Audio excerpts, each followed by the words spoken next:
YouTubers, and welcome to another Doctor Who action figure review. Today I'm looking at the Toys R Us exclusive Doctor Dalek 2-packs.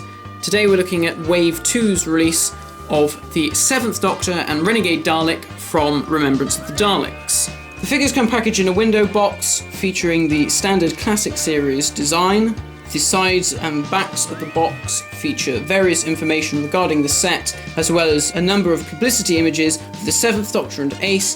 The back of the set also features a biography about the 7th Doctor and the Daleks. The inside of the box features an image of Totter's Yard, as seen in Remembrance of the Daleks, at the beginning of Part 1. This pack features two, slight variants. The 7th Doctor is basically the previous cream jacket 7th Doctor, but with the solemn head that we saw featured on the Doctor in the 11 Doctors set. And the Remembrance Renegade Dalek is a tweak from the previous Renegade Dalek that was released in the Remembrance of the Daleks 4-pack that came out a few years ago, this time with some slight alterations to try and make the figure look a bit more accurate than the original release. So as previously stated, the 7th Doctor is basically a re-release of the 7th Doctor that we'd seen in the cream jacket. We'd seen that released in the other Remembrance of the Daleks 2-pack, which was the 7th Doctor with hat in cream jacket with an Imperial Dalek, and it also got a re-release as a single packed figure as well. But this time the figure has been altered, so they've swapped the head around to include the solemn head. If you've got the previous cream jacketed 7th Doctor, you're really going to know the ins and outs on this figure. The detailing is all really nice, slight paint bleeds in places, as you can see here on the scarf. The paint has come off of the scarf onto his collar of his jacket. Nothing too major. But otherwise the figure's decals remain pretty much unchanged from previous releases. The figure features the standard articulation. The head can do 360s at the shoulders, 360 at the biceps, elbow articulation, wrist articulation, articulation at the waist. You have another T-jointed hip, so the legs can go back and forth and out to the sides. Articulation at the thighs and articulation at the knees, so that they can bend back and forth. Certain details have remained the same, despite their inaccuracies from previous sets. So, for instance, the Doctor's jumper still has 7 rows of question marks going down from the point on his jumper, even though it is actually 6 on the actual prop. And the chain on the Doctor's lapel, going from his lapel into his pocket, his little pocket watch chain, that is still gold on the figure, despite the fact that in the actual programme it was silver. As ever, if we move the coat back, you can actually see that the question marks carry on further onto the jumper. They've even sculpted on the pockets. The pockets have even been painted green. Sadly, you don't see any of this because the jacket is actually glued down to the jumper. It would be nice if this could, I'm not going to peel it off and damage the figure, but it would be nice if this was all loose and open so you can actually see those extra details. Otherwise, fair play to them for actually going to the extent of actually painting those extra bits on, but when you've got this all glued down, it does seem pretty pointless as to why did they bother. They might as well have just painted the front bit. So here's the 7th Doctor alongside the other releases that we've seen before. On the left we have the original cream jacket release with hat and smiley face. And then on the right we have the 11 Doctors release from Ghostlight minus hat.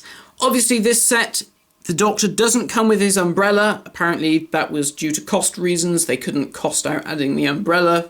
It doesn't really matter that much to me because I've got 3 7th Doctors of varying colours and they all come with umbrellas, so if I ever wanted to use this in anything, I just take one of the other umbrellas. But if you haven't got any of the other 7th Doctors, I'm sure you'd be quite annoyed that a main part of his costume isn't with him. Slightly different with figures like William Hartnell, who didn't always have the cane, but the 7th Doctor always had that question mark umbrella, minus Time in the Rani and Paradise Towers, of course. It is just an amalgamation of the 2 other releases. It's just a head swap. Also worth noting is the fact that at least on mine. The head on the new release compared to the head on the original release is slightly wider. Now, I say on mine because when I got the 11 Doctors set, I was sort of quite taken back that my 7th Doctor head didn't really look the same compared to other sets that I'd seen. Everyone else's 7th Doctor seemed to have a head that looked more like that. When I bought another one loose, the head was like that as well. I'm not really sure if this one is probably just slightly altered factory error, probably slightly squashed head, but personally I prefer the thinner head. So it's a pretty standard variant. It's nice enough if you want to have another solemn-headed 7th Doctor on display.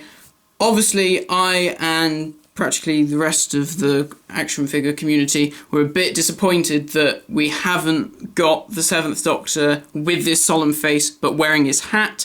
So if you want a hatted 7th Doctor, you're still going to have to put up with the really irritating, grinny, smiley face. Obviously, if you're going to get this set, you could obviously just take the hat off of this one and, chop the scalp off of the solemn head and just do a swap.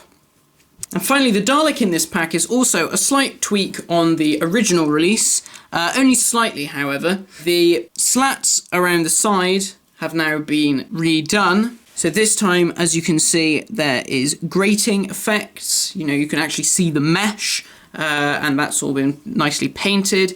On the previous release, that was all totally flat.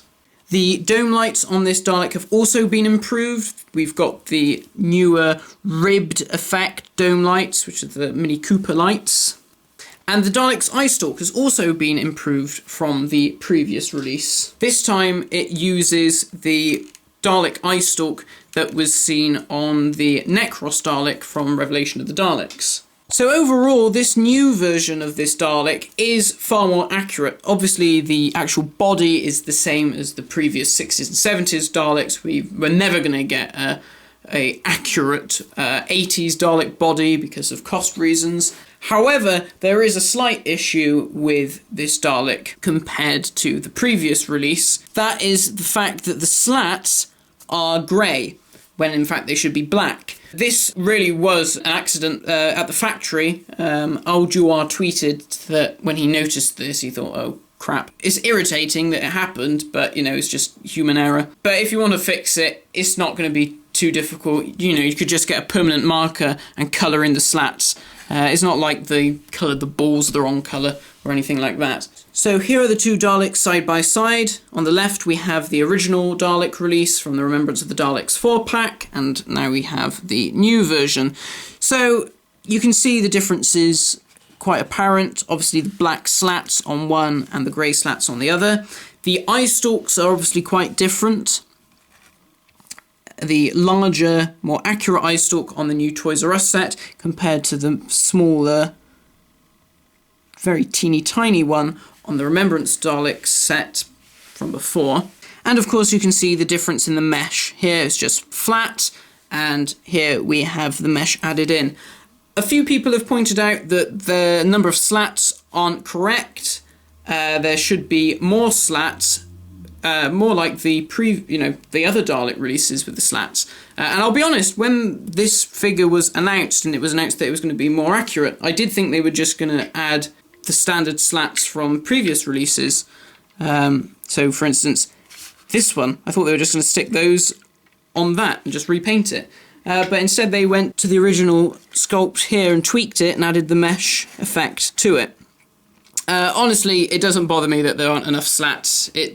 I thought it looked okay, to be honest. A few quality control issues worth mentioning. Again, this Dalek suffers ever so slightly from bent eye stalk syndrome. As you can see, the head, I've actually got it straight on. I know the body isn't straight on, but the head is actually straight on. And you can see that the eye stalk is bent. Again, it's obviously the way it's packaged. It gets caught against the sellotape, the head's turned too far one way, the eye stalk's stuck in one section, and so it starts to bend and it gets stuck like that. Like I said in the previous review, just pot of boiling water, stick the eye stalk in the water for a few minutes, and then it'll be really, really soft, and you can just put it back and straighten it out should you wish. Obviously, the articulation on this figure is the same as any old Dalek. Eye stalk up and down, 360 degrees at the head, on 3 wheels, ball-jointed plunger arm, ball-jointed gun arm. The gun arm on this one is actually really, really loose for some reason, and the gun pops out really easily as well, strangely. So, yeah, I'm sure after a while that would probably just go like that and fall down. But otherwise, yeah, all the articulation is really good. Overall, I'm fairly happy with this set. I think I preferred the 5th Doctor set myself. I think that the variant 5th Doctor was slightly more desirable than this version of the 7th Doctor, and I think that the Dalek in the previous set was also one that I prefer more as well. But otherwise, I do think it's a good set. It's an okay set. You know, if you haven't got these 2 figures before, or you don't have a solemn-headed 7th Doctor, then maybe tracking down this set would be a good idea. The set is £20. It's exclusive to Toys R Us. It should be out now, or starting to appear in stores now as well. So thank you for watching this review, guys. And my next review will be the San Diego Comic-Con Underground Toys Forbidden Planet exclusive Ace figure, which I'm really looking forward to getting, and that should be here within a few weeks. So thank you for watching, and I shall see you then.